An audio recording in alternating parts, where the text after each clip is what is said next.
सतगुरु आयो शरण तुहारी, तुहारी सतगुरु आयो शरण तुहारी। शरण तुहारी, शरण तुहारी, शरण तुहारी, शरण तुहारी, शरण तुहारी, शरण तुहारी आयो शरण तुहारी, तुहारी आयो शरण तुहारी। सतगुरु आयो शरण तुहारी, तुहारी सतगुरु आयो शरण तुहारी।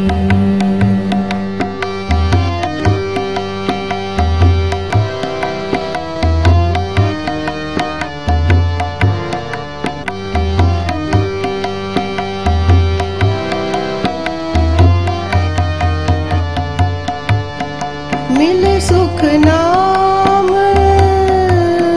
हर शोभा, मिले सुख नाम, मिले सुख नाम, मिले सुख नाम हर शोभा। चिंता लाए हमारी, हमारी चिंता लाए हमारी। सतगुरु आयो शरण तुहारी, तुहारी सतगुरु आयो शरण तुहारी।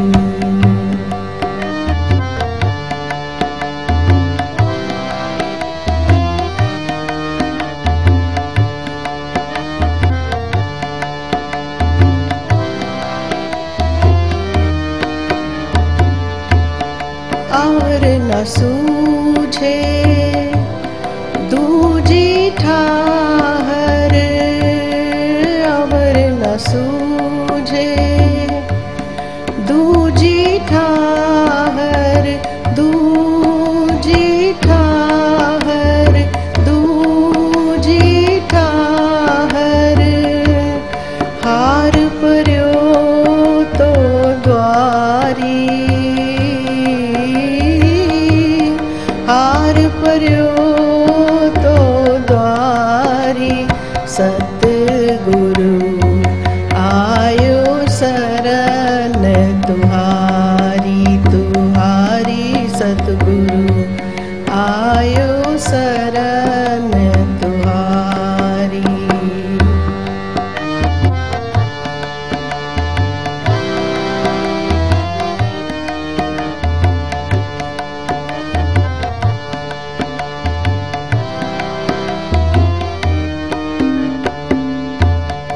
लेखा छोड़ अलेख छूटे, लेखा छोड़, लेखा छोड़, लेखा छोड़ अलेख छूटे। हम निर्गुण ले उबारी, उबारी हम निर्गुण ले उबारी। सतगुरु आयो शरण तुहारी, तुहारी सतगुरु आयो शरण तुहारी।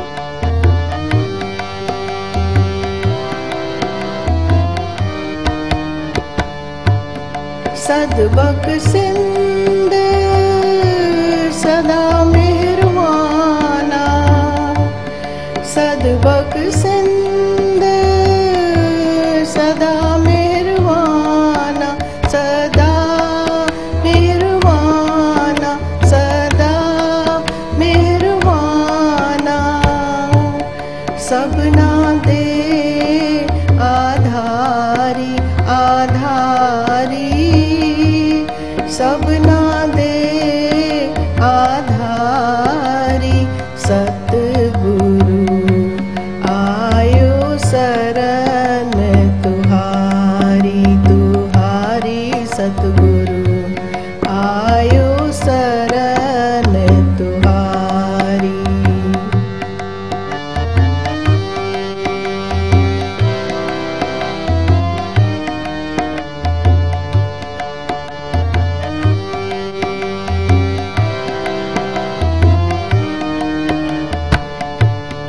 नानक दास संत पाछे पर्यो नानक दास संत पाछे पर्यो पाछे पर्यो पाछे पर्यो नानक दास संत पाछे पर्यो राख लियो एह बारी बारी राख लियो एह बारी सतगुरु आयो शरण तुहारी तुहारी सतगुरु आयो शरण तुहारी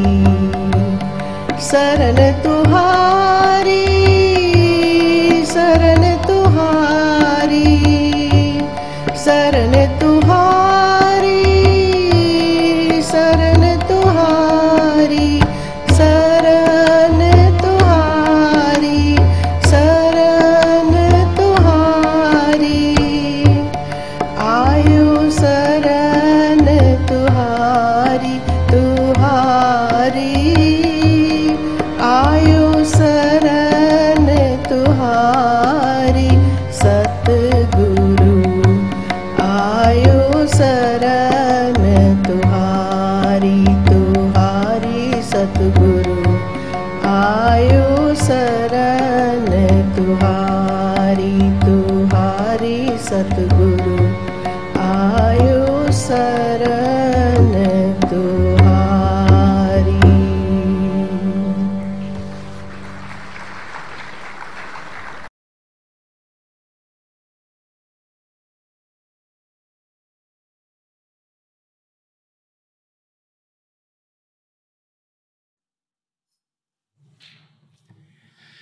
प्यारे बुजुर्गों, माताओं, भाई और बहनों,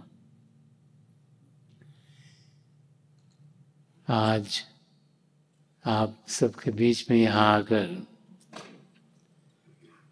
बहुत ही अच्छा लग रहा है कि कितने भाई बहन यहाँ प्रभु की याद में इकट्ठे हुए हैं। वो मौके जबकि हम अपना ध्यान पिता परमेश्वर की ओर करते हैं, वही मौके हमारी जिंदगी के सबसे सुनहरे मौके होते हैं। शारीरिक रूप से मुझे यहाँ दूसरी बारी आने का मौका मिला है और जब भी पिछले ट्रिप की याद आती है तो दिल बहुत ही प्रसन्न हो जाता है। कितने प्रेम से, कितनी शांति से हम सब मिले और वही है जो आज हमें यहाँ खींच के ले आया। हम सब ऐसे समय से गुजर रहे हैं जहाँ के तरह तरह की चीजें हमें अपनी ओर खींच रही हैं। टेक्नोलॉजी बहुत बढ़ गई है, और जो डेवलपमेंट पिछले 100 सालों में हुई है उनके कारण आज हर एक इंसान चाहे जहाँ भी रहता हो उसको दुनिया में कहाँ क्या क्या हो रहा है उसकी जानकारी है। कम्युनिकेशन इतनी बढ़ गई हैं कि हर पल हर क्षण कुछ ना कुछ नई इन्फॉर्मेशन आती रहती है। और आजकल जैसे जैसे सबके पास नए नए फोन्स हैं तो कभी एक किस्म की घंटी बजती है, कभी दूसरे किस्म की साउंड आती है, कभी तीसरे किस्म की आती है, हमें बताने के लिए कि ये चीज़ बहुत ज़रूरी है आपके लिए। और 2 पल के लिए भी इंसान सुख चैन से जी नहीं पाता। इस माहौल में हम सबकी यही कोशिश भी होती है कि हम प्यार से ज़िंदगी जिएं, आराम से जिएं, सुखी हों। हर एक इंसान यही चाहता है कि वो सुख चैन की ज़िंदगी जिए। और क्योंकि हम सब की ज़िंदगी कुछ ऐसी बनी है कि जब से हम पैदा होते हैं तो हमें इस दुनिया में जिसमें हम जी रहे हैं इसकी जानकारी मिलती है, तो हम सोचते हैं कि इसके सिवाय कुछ और नहीं है। और फिर खुशी पाने के लिए, सुख चैन पाने के लिए हम अपना ध्यान इस दुनिया की चीज़ों की ओर करते हैं, सोचते हैं वहाँ से हमें खुशी मिलेगी। बहुत से भाई बहन सोचते हैं कि जब धन दौलत ज़्यादा होगी, प्रॉपर्टी ज़्यादा होंगी, बहुत खुशी मिलेगी। कई और हम सोचते हैं कि अगर शरीर तंदुरुस्त रहेगा तो फिर तो कोई दुख दर्द है ही नहीं। बहुत से भाई बहन सोचते हैं अगर हमारे रिलेशनशिप्स अच्छे होंगे अपने घर में, अपने रिश्तेदारों से, अपने दोस्तों मित्रों से, जिनके साथ हम काम करते हैं ऑफिस में, तो हम बड़े खुश रहेंगे। और जो जो चीज़ हमें जिस जिस और खींचती है, चाहे वो स्पोर्ट्स हो, चाहे किसी का दिल मूवी देखने में हो, किसी का को कुछ और लगता हो, इंसान वहाँ से खुशी पाना चाहता है, सुख चैन पाना चाहता है। और जैसे जैसे उम्र बढ़ती है तो लगना शुरू हो जाता है कि खुशी यहाँ से भी नहीं मिली, वहाँ से भी नहीं मिली, यहाँ से भी नहीं मिली। और तब इंसान सोचना शुरू करता है कि मैं कर क्या रहा हूँ, मेरा ध्यान सही तरफ है कि नहीं है। तो ये जो शब्द अभी हमने सुना, ये गुरु अर्जन देव जी महाराज का लिखा हुआ है। और गुरु अर्जन देव जी महाराज वो अवस्था यहाँ समझा रहे हैं जबकि इंसान दुनिया की चीज़ों से सुख चैन पाने की कोशिश करता हुआ इस नतीजे पर पहुंचा है कि वहाँ से उसे सदा सदा का सुख चैन मिलेगा नहीं। वो अपना ध्यान फिर पिता परमेश्वर की ओर करता है। अब पिता परमेश्वर की ओर ध्यान कैसे करें? धर्म ग्रंथ हैं, उन्हें हम पढ़ सकते हैं। कई बार वो ऐसी भाषाओं में लिखे होते हैं जो कि बहुत पुरानी है, पुरातन है, हमें समझ नहीं आती। और बहुत सी बार क्योंकि हर एक धर्म ग्रंथ किसी महापुरुष की जिंदगी के बाद बना है, हर एक धर्म किसी महापुरुष के होने के बाद बने हैं, तो जो उनके अनुभव थे वो उन्होंने वहाँ बयान किए हैं। और वो अनुभव जो कि शारीरिक नहीं थे, जो कि आध्यात्मिक थे, उनको बयान करने के लिए किसी भी भाषा में वो लफ्ज़ नहीं है जो उस एक्सपीरियंस को बयान कर पाए। हर एक धर्म की 2 साइड्स हैं। एक जिसे कि inner side of the faith कहा गया, जो अंदरूनी रास्ता है, और एक जो बाहरी तरीका है हमें अपने धर्म को पालन करने का। जो भारी तरीका है वो सबका अलग अलग है। जैसे अगर हम अपने धर्म स्थान में जाएंगे तो कई जगह होगा कि हमको सिर को कवर करना है, कई जगह होगा कि हम जूते उतार के आएँ, कई जगह होगा कि हम हाथ धो के अंदर जाएं, कई जगह होगा अंदर जाके हम कोई लैंप को लाइट करेंगे, कोई मोमबत्ती जलाएंगे, किसी और जगह होगा कुछ चीज़ हम बेल बजाएंगे। ये अलग अलग तरीके हैं अपने अपने धर्म को के पालन करने के। ये सब धर्मों के अलग अलग हैं, लेकिन फिर हर एक धर्म की अंदरूनी साइड है, जैसे esoteric side of the faith कहा गया। वो रास्ता जो हमें एक और दुनिया, एक और जहां के बारे में समझाता है कि इस जहां के आगे जहां और भी हैं,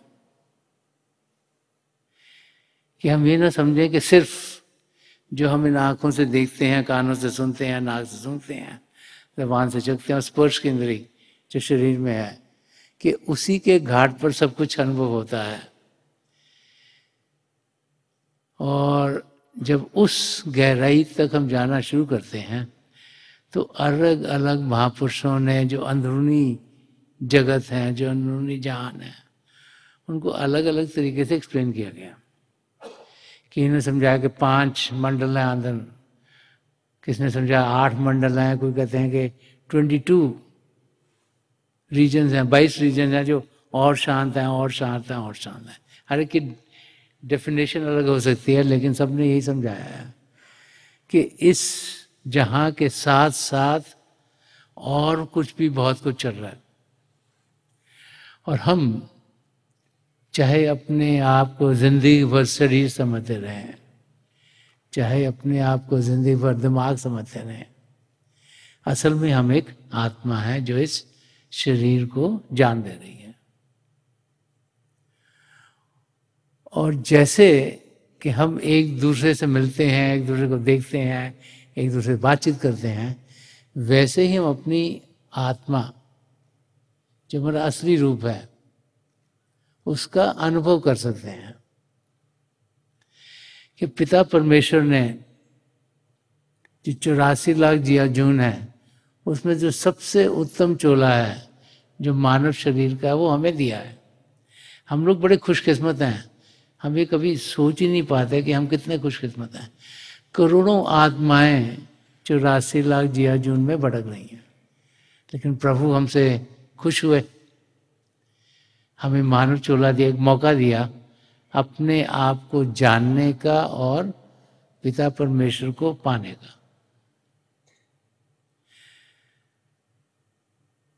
उस नतीजे तक पहुंचना कि एक सुनहरा मौका में मिला है, वो यहाँ गुरु अर्जन देव जी महाराज हमें समझा रहे हैं कि सतगुरु आयो शरण तुम्हारी। कि सारी दुनिया को घूमकर, सारी चीज़ों को जो बाहर की हैं उनकी जानकारी पाकर, हर एक जगह से शांति पाने की कोशिश की, आनंद पाने की कोशिश की, सुख चैन पाने की कोशिश की, लेकिन मिली नहीं। संदर्शन सिंह जी महाराज ने एक जगह फरमाया, मिले ना तुम तो कहीं भी हमें खुशी ना मिली। कि ढूंढते रहे, इधर भी ढूंढा, उधर भी ढूंढा, उधर भी ढूंढा, हर एक किस्म की मेहनत की, लेकिन जो सदा सदा का सुख चैन मिला नहीं। वही यहाँ हमें गुरु अर्जन देव जी महाराज समझा रहे हैं कि सतगुरु आयो शरण तुम्हारी। कि जब सब तरफ ढूंढा, सुख चैन पाने की कोशिश की, तो फिर ये समझ में आना शुरू हो गया कि सदा सदा का सुख चैन बाहर की चीजों में नहीं, आध्यात्मिक जानकारी में है। तो आध्यात्मिक जानकारी हमें कौन दे सकता है? जिसका ध्यान पिता परमेश्वर में हो। इसीलिए सद्गुरु की शरण में आने को इतना महत्व संत महापुरुषों ने दिया हुआ है। इस दुनिया में हमें देने वाले बहुत हैं। सबसे पहले तो माँ बाप हैं। जैसे हम पैदा होते हैं, माँ बाप हमें सिखाते हैं तौर तरीके, जहाँ भी हम पैदा हुए हों, जिस भी सोसाइटी में रह रहे हों, जिस कल्चर में पैदा हुए हों। फिर जैसे हम थोड़े से बड़े होते हैं, हमें स्कूल में भेजा जाता है। हमारे टीचर्स वहाँ हमें जानकारी देते हैं किस चीज़ की, लैंग्वेजेस की, साइंसेस की, हिस्ट्री ज्योग्राफी की, मैथमेटिक्स की, ताकि हम इस दुनिया की चीज़ों की जानकारी, जैसे ही बड़े होते हैं, कॉलेज में जाते हैं, प्रोफेसर हैं वो और deeper understanding of the subjects हमें देते हैं कि हम गहराई से चीज़ों को समझ सकें। और फिर जब हम कॉलेज से पास हो जाते हैं, किसी प्रोफेशन में जाएं, चाहे डॉक्टर बने, इंजीनियर बने, साइंटिस्ट बने, अकाउंटेंट बने, इलेक्ट्रीशियन बने, प्लम्बिंग करें, कुछ भी करें, उसकी जानकारी जब पा लेते हैं, फिर हम काम करना शुरू करते हैं, ताकि हम अपने आप को संभाल सकें। अपना फिर जैसे इंसान की शादी होती है, उसके बच्चे होते हैं, तो परिवार को संभाल सकें। तो बाहर की चीज़ों की जानकारी हमें मिलती चल जाती है, अपने पेरेंट्स से, अपने टीचर से, फिर जहाँ काम करते हैं वहाँ जब हमसे सीनियर होते हैं हम सीखते हैं, फिर जहाँ हम रहते हैं वहाँ बुजुर्ग होते हैं उनसे हम सीखते हैं। तो ये लोग देने वाले हैं, लेकिन ये देते हमें क्या है? दुनिया की जानकारी। हम सबके साथ कर्म जुड़े हुए हैं, वैसे इन सब के साथ भी कर्म जुड़े हुए हैं। तो ये दुनिया की चीज़ों की समझ हमें दे सकते हैं, लेकिन अध्यात्म के रास्ते की जानकारी पाने के लिए हम किसी संत महापुरुष के पास जाते हैं। इसीलिए यहाँ गुरु अर्जन देव जी महाराज फरमा रहे हैं, सदगुरु आयो शरण तुम्हारी, कि मैं आपकी शरण में आ गया। मैंने बहुत कुछ कोशिश की, लेकिन मुझे सदा सदा का सुख चैन मिला नहीं, तो अब मैं आपकी शरण में आया हूँ, आप मुझे मदद कीजिएगा। मुझे मालूम है कि जब मैं आपकी शरण में पहुंच जाऊंगा तो मेरे लिए जो असली रास्ता है वो खुलेगा, मेरी आत्मा को उभार मिलेगी। अध्यात्म की रास्ते की जानकारी पाते हुए मुझे वो जानकारी मिलेगी जिसके जरिए मैं अंदर के जहानों की जानकारी पा सकूं, जहां मेरी आत्मा अंदर की दुनिया में उड़ान कर पाए। संत दर्शन सिंह जी महाराज ने अंदरूनी यात्रा के बारे में फरमाया है कि खाक से ताबा क्या कशा, हमने तो जब किया सफर, कि खाक से ताबा क्या कशा, हमने तो जब किया सफर, इश्क मिला कदम कदम, हुस्न मिला नजर नजर। उनका कि जब मैं इस शरीर से, इस माया की दुनिया से ऊपर उठा और अंदर के आसमानों में गया, तो हर एक कदम में मुझे प्रभु के प्रेम का अनुभव हुआ। वो प्रेम जो बहुत गहरा प्रेम होता है कि इश्क मिला कदम कदम और हुस्न मिला नजर नजर, हर एक नज़ारा और खूबसूरत और खूबसूरत और खूबसूरत मिला। हम लोग इस दुनिया में सोचते हैं कि सनराइजेस और सनसेट्स में भी सबसे ब्यूटीफुल सीन्स हैं, और हर रोज़ जब भी अगर आप देखोगे सनराइज सनसेट, वो नया दिखाई देगा, उसकी खूबसूरती आपको और अच्छी लगेगी। लेकिन कहते हैं कि अंदर के जो नज़ारे हैं वो उनसे कहीं गुना ज़्यादा खूबसूरत हैं। और जैसे जैसे हम और शांत होते चले जाते हैं, क्योंकि जो अंदर की यात्रा है वो शांति की अवस्था में पहुंचने की यात्रा है। प्रभु शांति के महासागर हैं, हमारी आत्मा उनका अंश होने के नाते उसी महासागर की एक बूंद है, वो भी शांति से भरपूर है। और जब ये मन माया के पर्दे हटते हैं, जब हम इनसे आगे बढ़ते हैं, तो फिर हम उस शांत अवस्था को पा लेते हैं। तो महापुरुष बार बार समझाते हैं कि उस यात्रा पर हमें जाना है। सदा सदा का सुख चैन हम सबके भीतर है। गुरु अर्जन देव जी महाराज ने एक जगह और फरमाया है कि सब कुछ घर में बाहर नहीं, बाहर टोले सो भरम भुलाई, गुर प्रसाद अंतर पाया सो अंतर बाहर सोहेला जियो। वो फरमारे कि सब कुछ हमारे अंदर है, सब कुछ घर में, बाहर नहीं। हम लोग बाहर ढूंढते रहते हैं, हम सोचते हैं खुशी यहाँ से मिलेगी, शांति यहाँ से मिलेगी, प्रेम यहाँ पे मिलेगा, कभी यहाँ भागते हैं, कभी यहाँ भागते हैं, कभी यहाँ भागते हैं। लेकिन गुरु अर्जन देव जी महाराज सुना, सारी खुशियां, सारा आनंद, सारी शांति हमारे भीतर है, कि अंदर की दुनिया में बढ़े।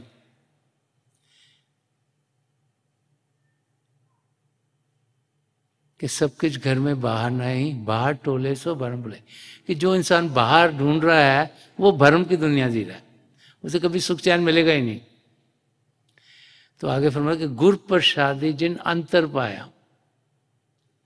ये बड़ा इंटरेस्टिंग लाइन है समझने की। हम लोग जब संत महात्मा के पास जाते हैं, उनसे प्रसाद लेते हैं। कैसे लेते हैं? हाथ ऐसे करके वो कोई ना कोई हमें प्रसाद देते हैं, हम सोचते हैं यही प्रसाद है। तो यहाँ पे गुरु साहब फरमाया कि गुर प्रसाद जिन अंतर पाया। बाहर के प्रसाद की बात नहीं कर रहे, तो अंतर का प्रसाद क्या है? इस शिव नेत्र का खुलना। हम सबको पिता परमेश्वर ने शिव नेत्र दिया है, 10वां द्वार दिया है। वो द्वार जो बाहर की ओर नहीं खुलता, अंदर की दुनिया की ओर खुलता है। हमारी आत्मा इस समय शरीर में बिखरी हुई है। वो तरीका है जिससे कि हम इसे एकाग्र कर सकें, यहाँ शिव नेत्र पर एकाग्र कर सकें, और फिर अपने सदगुरु की मदद से हम अंदर की दुनिया में बढ़ सकें। वही गुरु का प्रसाद है, उसी को नामदान कहा गया है, उसी को इनिशिएशन कहा गया है। कि वो प्रसाद जो हमें अंतर मिले, कि गुर प्रसाद जिन अंतर पाया, सो अंतर बाहर सोहेला जियो। वो इंसान अंदर से भी खुश और बाहर से भी खुश। क्योंकि जिसको अंदर में प्रभु के साथ मिलाप हो गया, वो अंदर से तो खुश ही रहेगा। जिसने प्रभु के दर्शन किए, जो प्रभु के अंग संग है, उसको कभी तकलीफ ही नहीं हो सकती। जब हम अपने धर्मस्थानों में जाते हैं, जब हम किसी भी तकलीफ में हो, हम वहाँ पहुँचते हैं तो लगता है सब दुख दूर दूर हो गए। क्यों? क्योंकि हमें ये यकीन है कि वहाँ पर हमारे प्रभु बैठे हुए हैं, मिलेंगे हमें, हमारे को संभाल रहे हैं। तो जब हम अंदर की दुनिया में बढ़ते हैं, पिता परमेश्वर जो हमारे अंग संग हैं, उनके हमें दर्शन होते हैं, जब उनके साथ मिलाप होता है, तो फिर अंदर से शांति, अंदर से सुख चैन मिलता है। और उसका एक्सपीरियंस, वो जो एक्सपीरियंस है, वो हमें वहाँ तक पहुँचाता है कि बाहर की दुनिया भी हमारी सुख चैन में गुजरनी शुरू हो जाती है। दोनों तरफ, अंदर और बाहर, हम खुशियों से भरपूर हो जाते हैं। तो यहाँ गुरु अर्जन देव जी महाराज हमें यही समझा रहे हैं कि सदगुरु आयो शरण तुम्हारी। कि मैं आपकी शरण में वो शांति पाने के लिए आ गया हूँ, वो सुख चैन पाने के लिए आ गया हूँ। और आगे जितने भी लाइन्स हैं उनमें समझा रहे हैं कि क्या क्या एक्सपीरियंस हुए और क्या क्या वो चाह रहे हैं। फरमा रहे हैं, मिले सुख नाम हरि शोभा। कि मुझे सुख मिले, मुझे चैन मिले। मैं हलचल में तंग आ गया हूँ दुनिया में, कभी यहाँ से तकलीफ, कभी वहाँ से तकलीफ, कभी ये हलचल, कभी वो हलचल, तो मुझे तंग कर दिया है। मेरे को सुख चैन मिले, इस करके मैं आपकी शरण में आऊँ। और फरमाया नाम हर शोभा, कि मुझे नाम के साथ जोड़िए, मुझे शब्द के साथ जोड़िए। कबीर साहब ने फरमाया कि अव्वल अल्लाह नूर पाया, कुदरत के सब बंदे, एक नूर से सब जग उपजा, कौन भले कौन बंदे। कि पिता परमेश्वर से नूर उत्पन्न हो, नूर कहें, शब्द कहें, नाम कहें, कलमा कहें, और उसके जैसे सारे सृष्टि रची गई है। तो कबीर साहब फरमाया, हम कौन है कहने वाले ये अच्छा है, ये बुरा है, ये ऊंचा है, ये नीचा है। अगर सब चीज़ प्रभु से ही सब चीज़ अच्छी है, ये नज़रिया संत महापुरुषों का होता है।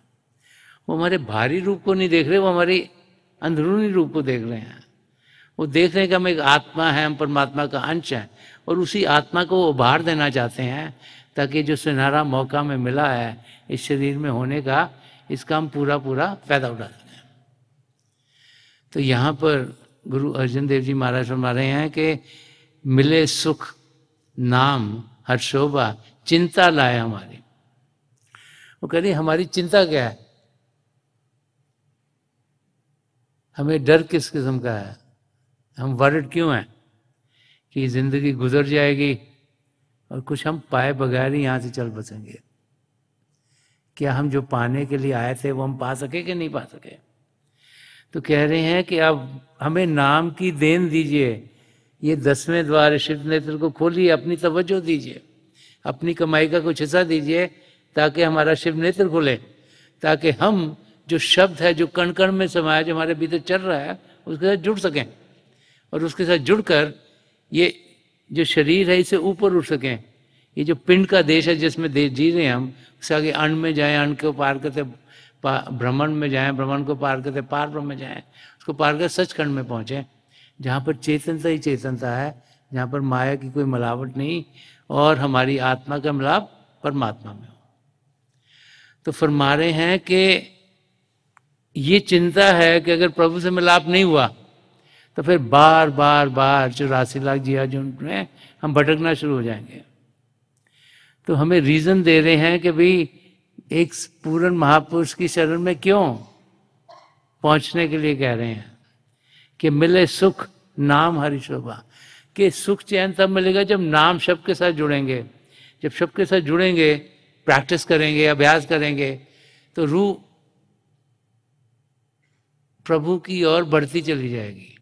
जितनी उनकी नज़दीकी मिलेगी उतना जिंदगी सुख चैन से भरपूर होगी। और आगे फरमा रहे हैं, अवर न सूझे दूजी ठार। वो कह रहे बहुत सारी जगह मैंने ट्राई कर ली पर मुझको कुछ मजा नहीं आया, मुझको जो मैं पाना चाहता था मिला नहीं। मैं बहुत कुछ ट्राई कर सका हूँ और मेरे को अब सूझबूझ नहीं हुई, और हार परियो तो द्वारे, कि मैं हार के आपके द्वार पे आऊँ। मैंने सारी चीज़ें चेक करी, ये भी चेक करा, वो भी चेक करा, यहाँ भी गया, वहाँ भी गया, सब कुछ देख लिया, मगर जो मैं चाहता था वो मुझे मिला नहीं। तब मैं सारा चीज़ों को ढूंढ ढूंढ के आप तक पहुँचा हूँ कि मुझे लग रहा है यहाँ पर ही आकर मुझे सदा सदा का सुख चैन मिलेगा, कि हार परियो तो द्वारी। और आगे फरमा रहे हैं कि लेखा छोड़ अलेखे छूटे। हम सबके साथ कर्म जुड़े हुए हैं, और अगर जो हम जिंदगी जी रहे हैं इसमें हमको सबको ख्याल आते हैं, विचार आते हैं, हम बोलते हैं, हम कार्य करते हैं, तो हर एक विचार, हर एक बोल, हर एक कार्य का हमें भुगतान करना है। और अच्छे विचार होंगे, अच्छे बोल होंगे, अच्छे कार्य होंगे तो अच्छा फल मिलेगा, और बुरे विचार होंगे, बुरे बोल होंगे, बुरे कार्य, उसका भुगतान करना पड़ेगा। और बेस्ड ऑन दैट, जो कि हमारी फिलॉसफीज हैं वो समझा रही हैं कि at the end of our life, जब हमारी फिजिकल डेथ होती है, जो शारीरिक मौत होती है, तो धर्म राय आकर हमारा हिसाब किताब करते हैं, किसने अच्छे कर्म करे, कितने करे, कितने बुरे करे, वो लिहाज से देखते हैं कि इसको आगे क्या होगा आत्मा के साथ। तो कह रहे ये जो लेखा है हमारा, कि लेखा छोड़, अगर इस पर गए तो हमारी बचत हो ही नहीं सकती, कि लेखा छोड़ लेखे छूटे, हम निर्गुण तुम उभारी। तो फरमा रहे हैं कि हम तो गुणों से भरे हुए हैं, हम तो गलतियां करते ही हैं, चाहे हमें जितनी मर्जी सही चीज़ें समझाई, हम फिर गलती कर जाते हैं। हम इंसान हैं, और इंसान होने के नाते हमसे गलतियां होंगी। तो ये रियलाइज़ करना कि हम इंसान होने के नाते गलतियां करेंगे, ये ही एक बड़ी अचीवमेंट है। नहीं तो ज़्यादातर तो इंसान सोचता है कि मैं तो सब कुछ ठीक कर रहा हूँ, बाकी सब कुछ गलत कर रहे हैं।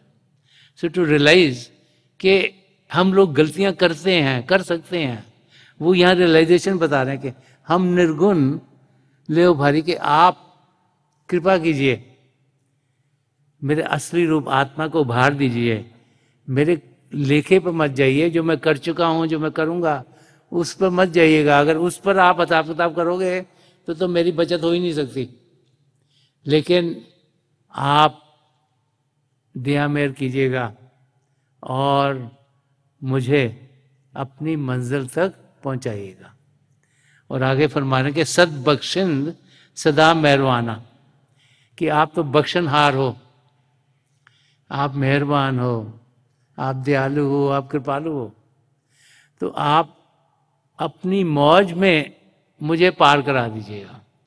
कि सद बख्शन सदा मेहरबाना सपना दे आधारी, कि आप तो सबको मदद करने के लिए आए हुए हो, आपके लिए सब एक जैसे हैं, तो आप मुझे भी मदद कीजिएगा कि अगर आप नहीं बख्शोगे तो कौन बख्शेगा? तो आप मेरी गलतियों की ओर ध्यान मत कीजिएगा। जो जो मैं सोचता हूँ, जो मैं बोलता हूँ, जो मैं कार्य करता हूँ, अगर उसमें मुझसे कुछ गलती हो जाती है उस ओर ध्यान मत दीजिएगा। आप बख्श दीजिएगा, अपने प्यार में बख्श दीजिएगा, प्रभु के प्यार में बख्श दीजिएगा, लेकिन बख्श दीजिएगा ज़रूर, ताकि मैं अपनी मंजिल तक पहुंच सकूं, मेरी आत्मा का मिलाप परमात्मा से हो जाए। और आखिर में गुरु अर्जन देव जी महाराज फरमा रहे हैं कि नानक दास संत पाछे पर्यो राख ले ए बारी। तो फरमा रहे हैं कि मैं एक दास हूं, एक डिसाइपल हूं, क्योंकि किसी संत महापुरुष के चरण कमलों में चलना चाहता हूं, उनके वो बताए हुए रास्ते पर चलना चाहता हूं। और ये जो मुझे मौका मिला है, ये रियलाइज करना कि पता नहीं कितने लाखों करोड़ों सालों के बाद फिर शायद मिले, अगर इस बारी हम अपनी मंजिल तक नहीं पहुंचे।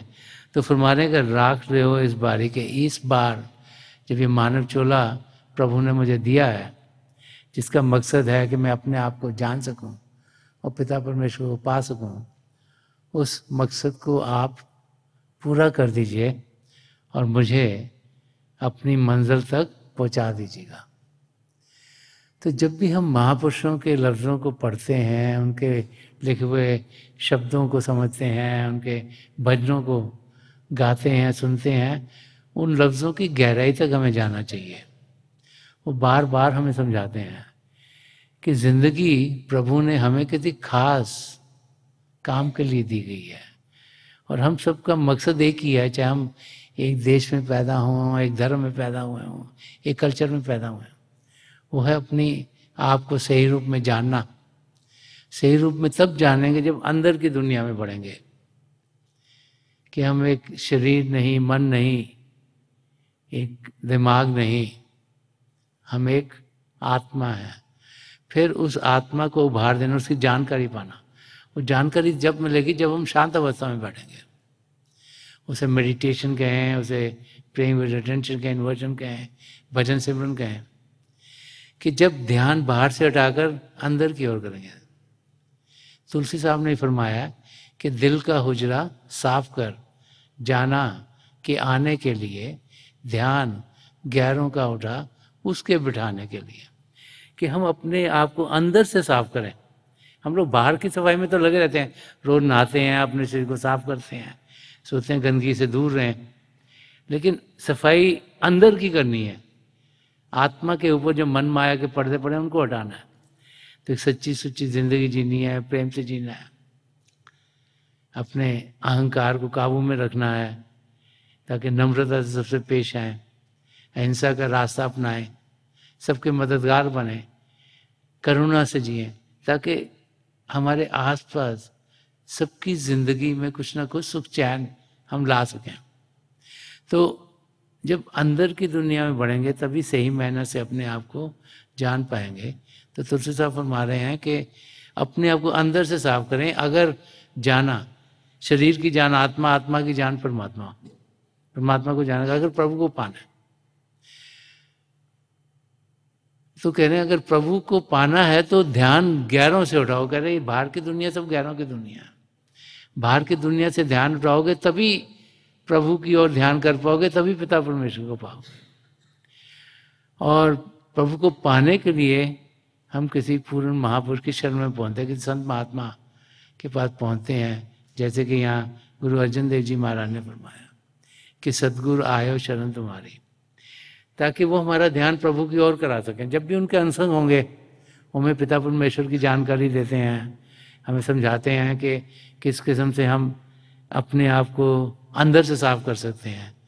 हमें नाम की देन देते हैं ताकि ये शिव नीति 10वां द्वार खुले। फिर हमें तरीका समझाते हैं ताकि हम बाकायदगी से रोज़ाना अभ्यास करें, ताकि हम अपनी आत्मा का अनुभव कर पाएँ और उसे उड़ान दे पाएँ। और फिर हमारी मदद करते हैं ताकि हमारी आत्मा का मिलाप परमात्मा से हो। तो उस अवस्था में हमें जाना चाहिए, तभी हमारी जिंदगी का मकसद पूरा होगा। यही यहाँ हमें गुरु अर्जन देव जी महाराज समझा रहे हैं। तो आज के दिन जबकि हम सब यहाँ बहरीन में इकट्ठे हुए हैं, मेरी प्रभु के चरण कमलों में जो पिछली सेंचुरी के महापुरुषों में हैं, हजूर बाबा सावन सिंह जी महाराज, परम संत कृपाल सिंह जी महाराज और दयाल प्रसन्न दर्शन सिंह जी महाराज, उनके चरण कमलों में यही प्रार्थना है कि जो जो हम सबके लिए बेहतर है ये महापुरुष हमें दें। जो अपने आप को जानने का रास्ता है, जो अभ्यास का रास्ता है, उसकी हम जानकारी पाएं, हमारे कदम हमें अपनी मंजिल की और लेके जाएं। तो थोड़ी देर के लिए हम अभ्यास के लिए बैठ जाएं, ताकि आप देखें कि अभ्यास का तरीका कोई मुश्किल नहीं, बहुत आसान है। हमें शरीर को शांत करना है और मन को शांत करना है। तो शरीर को शांत करना बहुत आसान है। ये 5 इंद्रियां हैं जिनके जरिए हमारा ध्यान, जो कि हमारी आत्मा का भारी रूप है, बाहर की दुनिया में जा रहा है, उन्हें अंदर करना बहुत आसान है। अगर हम एक शांत जगह ढूंढें जहाँ शोरगुल नहीं हो रहा, तो सुनने की इंद्रिया अंदर को गिर जाएगी। अब जैसे हम बड़ी तादाद में यहाँ बैठे हुए हैं, तो ये देखना कि शरीर का हिस्सा किसी और को ना लगे, नहीं तो अगर वो इंसान ने लगा हम भी डिस्टर्ब हो जाएंगे। तो स्पर्श की इंद्रिय अंदर को खिंच गई। जब हम अभ्यास करेंगे, हम खाएं पिएंगे नहीं, तो चखने की इंद्रिय अंदर को खिंच गई। हम यही समझते हैं कि प्रभु ने सारी सृष्टि रची, हर एक जगह पवित्र है, तो कोई अगरबत्ती जलाने की जरूरत नहीं, कोई उसको और सेंटेड करने की जरूरत नहीं कि बड़ा स्पिरिचुअल एरिया हो रहा है। हम कहीं भी अभ्यास कर सकते हैं, ताकि जो सूंघने की इंद्रिय अंदर को खिंच जाए, और आंखें बंद करेंगे तो देखने की इंद्री भी अंदर को खिंच जाएगी। तो एक शांत जगह ढूंढ के अगर बैठेंगे, आंखें बंद करेंगे, तो 5 इंद्रियां अंदर को गिरी। ये ध्यान रखें कि जब आंखें बंद करें तो ये जो आई बॉल्स हैं ये सीधे होने चाहिए, जैसे 8-10 दिन सामने फोकस हो। बहुत से लोग सोचते हैं कि शिव नेत्र 10वां द्वार यहाँ है, वो आंखों को उठाने की कोशिश करते हैं। लेकिन आप जाने कि जो आंखें हैं ये फ्लैश और ब्लड की बनी हुई हैं, ये सिर्फ बाहर की चीज़ें देखने के लिए बनी है। और अगर मैकेनिकली सोचें इनको उठाओगे आप, तो यहाँ पे प्रेशर पड़ेगा, आपको सिर दर्द हो सकता है। तो आंखों को सीधा रखिएगा। आंखें बंद करते ही क्या होगा कि आपको कोई ना कोई विचार आएगा। विचार मन से आते हैं। मन नहीं चाहता हम प्रभु को जाने, मन चाहता हम दुनिया की चीज़ों में लगे रहें। तो महापुरुष ने समझाया कि मन बहुत ताकतवर है, उससे हम लड़ाई नहीं कर सकते, उसे प्यार से हम डील कर सकते हैं। तो हम पिता परमेश्वर को पाना चाहते हैं, तो मन को हम प्रभु की ओर करते हैं। तो हम मन ही मन प्रभु के नाम का जाप करते हैं। प्रभु को आप किसी भी नाम से पुकारें। संत दर्शन सिंह जी महाराज ने फरमाया कि 1000 नाम है, हर नाम से पुकार उसे। परमात्मा को जिस नाम से मर्जी पुकारें। तो जब आंखें बंद करते हैं तो आप पिता परमेश्वर को जिस नाम से पुकारते हैं उनका मन ही मन जाप करिए। ऊंचा नहीं करना, नहीं तो कानों से मन ही मन पिता परमेश्वर के नाम का जाप कीजिएगा। तो क्या होगा कि जो मन की ताकत है वो जाप में लगेगी, तो आपके सामने रोशनी के चिन्ह खुलने शुरू हो जाएंगे। कि हमारे अंदर जो शब्द चल रहा है उसके 2 रूप हैं, एक ज्योति शक्ति, एक लाइट और साउंड। तो रोशनी के चिन्ह जब दिखेंगे, शुरू में लगता है रोशनी आगे जा रही है, वो कह रहा है कि रोशनी कहीं बाहर से आ नहीं रही, प्रभु की ज्योत आप सबके भीतर है। जब आपका ध्यान टिकता है आपको रोशनी दिखाई देती है, जब आपका ध्यान नहीं टिक रहा, टूट जाता है, तो आपको अंधेरा दिखता है। तो आपको लगता है जैसे फ्लैशेस और लाइट्स हैं, रोशनी आगे जा रही है, रोशनी के चक्कर हैं। लेकिन समय के साथ ऐसे लगे रोशनी टिक गई है, और फिर आप रोशनियों से आगे निकल जाएंगे। एक आसमान में पहले बादल बादल दिखेंगे, फिर सितारे टिमटिमा रहे होंगे। अगर वहाँ पहुँचें तो सबसे मोटे चमकीले सितारे में ध्यान दें, आपको अंदर में चंद्रमा के दर्शन होंगे, उसको भी बीच में प्यार से देखें। उसको पार करके अंदर में आपको सूर्य के दर्शन होंगे, और बड़ी लगन से उसमें देखेंगे तो आपके गुरु के नूरी स्वरूप के दर्शन होंगे, वो स्वरूप जिसमें से रोशनी निकल रही है। वहाँ पहुँचे तो उनकी आंखों में देखिएगा, और फिर जो जो यात्रा आपके लिए बेहतर है उसी यात्रा पर आपको लेके जाएंगे। तो हमारा काम है शरीर को शांत करना, मन को शांत करना। आगे जो पिता परमेश्वर चाहते हैं वही अनुभव हमें होते हैं। तो थोड़ी देर के लिए आप इस अभ्यास के लिए बैठ जाइएगा। मेरी प्रभु के चरणों में यही प्रार्थना है कि वो हमें सबके साथ जोड़ें और हमारे भीतर प्रभु की ज्योत के हमें दर्शन करवाएं। तो मेरी शुभकामनाएं आप सबके साथ हैं।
छोड़ दीजिए जी। हाँ प्लीज लीव ऑफ।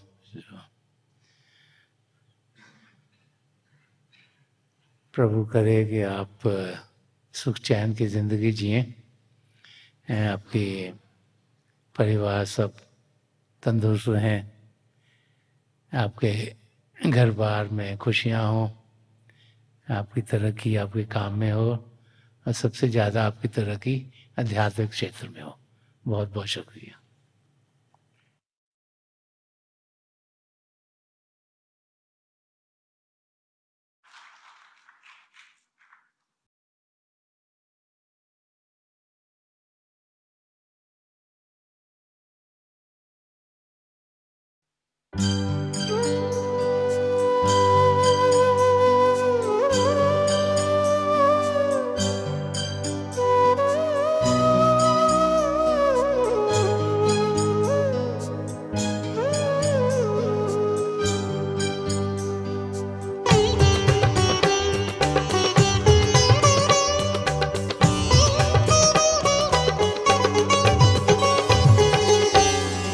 दर्शन की प्यास जिस नर होए,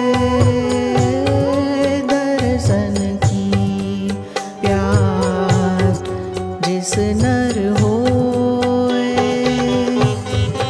एकतरा चैन पर हर दोए,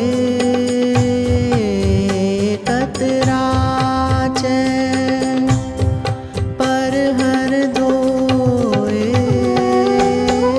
दर्शन की प्यास जिस नर होए, दर्शन की प्यास जिस नर होए।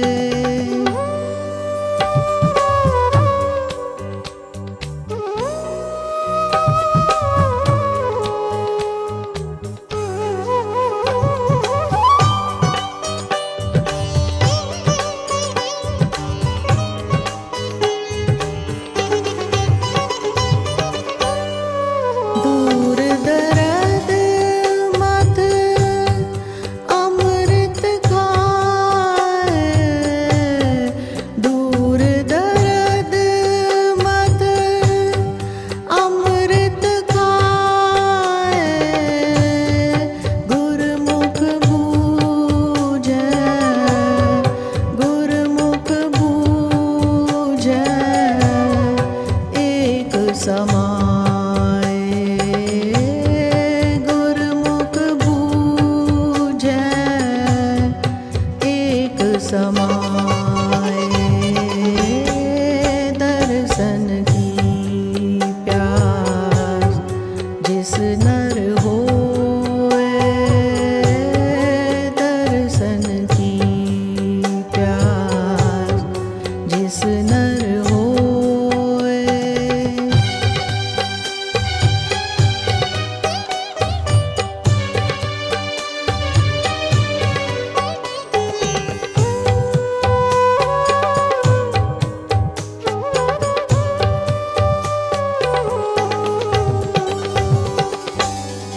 तेरे दर्शन को केति बिल्लाए, तेरे दर्शन को केति बिल्लाए, बिरला को छीनस गुर शब्द मिलाए, बिरला को छीनस गुर शब्द मिलाए, दर्शन की प्यास जिस नर होए, दर्शन की प्यास जिस नर होए।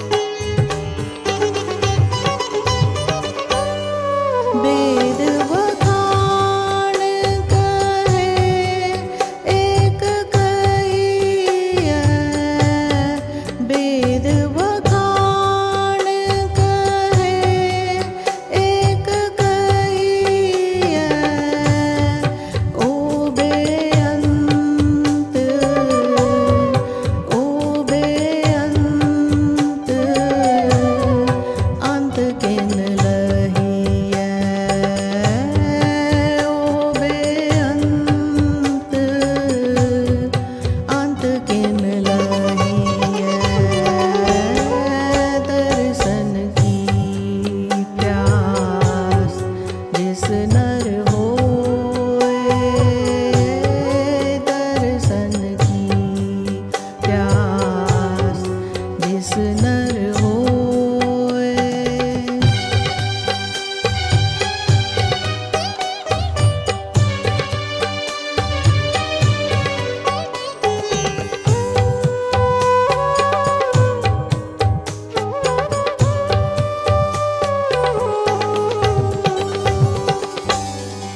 एको करता जिन